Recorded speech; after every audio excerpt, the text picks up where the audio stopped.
नमस्कार एवरीवन। जय श्री कृष्णा। आज हम बात करेंगे नाइट्रोजन स्थिरीकरण के बारे में कि नाइट्रोजन स्थिरीकरण क्या होता है और इसमें कौन कौन से जीवाणु काम आते हैं।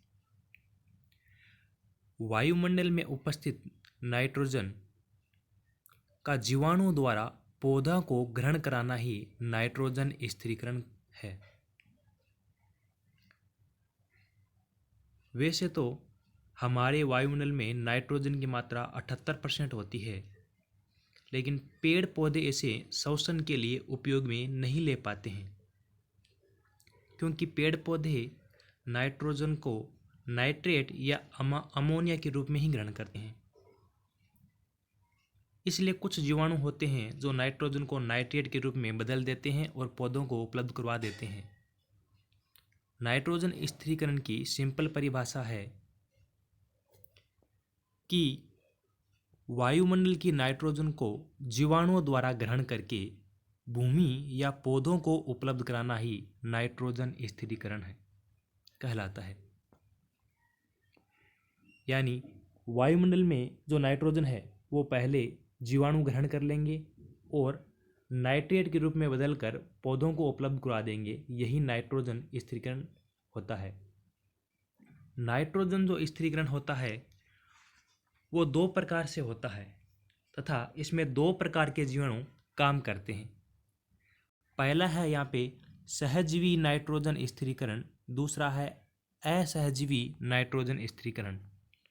सहजीवी और असहजीवी क्या है? सहजीवी तो वो हो गया, जैसे एग्जाम्पल के लिए राइजोबियम प्रजाति के जो जीवाणु होते हैं वो क्या करते हैं, दलहनी फसलों की जड़ों में रहते हैं और वो जड़ों से कार्बोहाइड्रेट लेते हैं, बदले में उसको नाइट्रोजन देते हैं।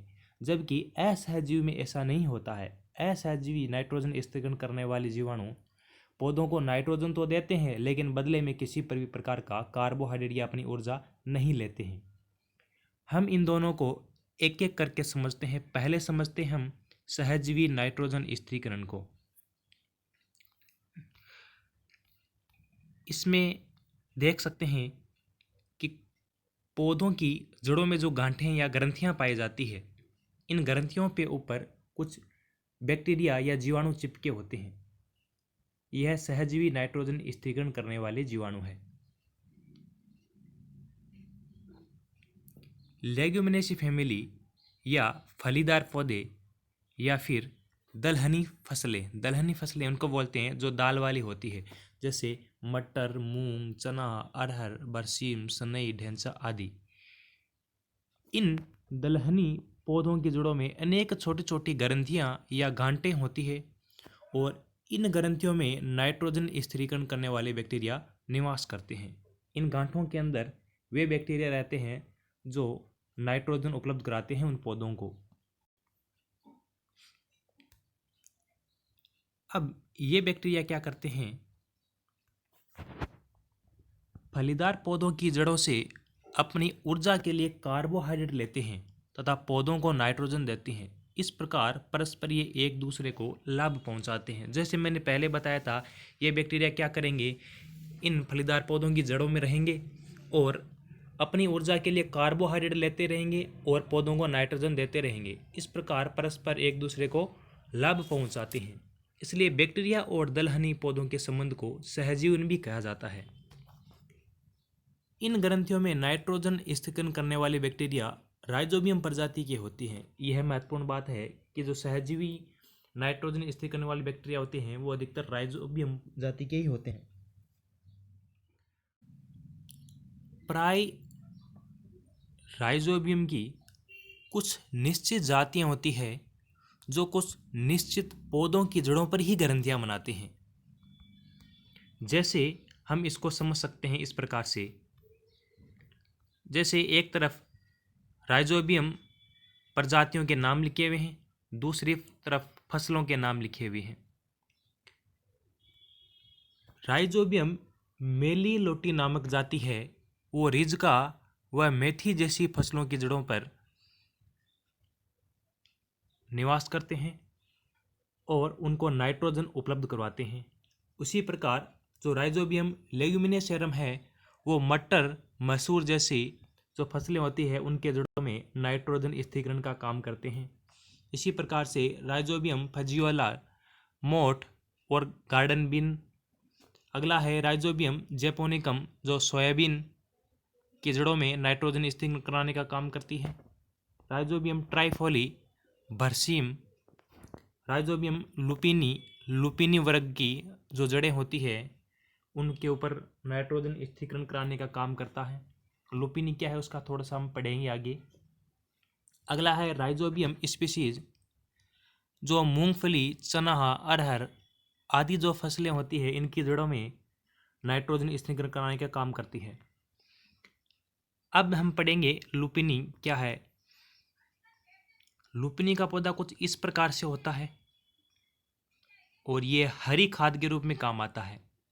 इनके जो फूल होते हैं विभिन्न कलर के होते हैं, लाल, पीले, नीले, हरे, विभिन्न कलर के होते हैं और इनके बीज लगभग सोयाबीन के जैसे होते हैं। ये हमने जो पढ़ा है अभी वो पढ़ा है सहजीवी नाइट्रोजन स्थिरीकरण।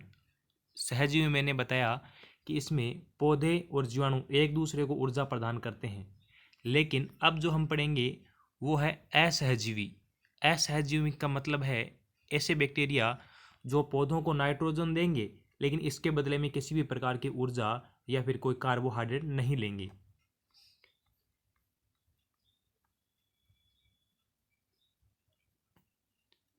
असहजीवी नाइट्रोजन स्थिरीकरण।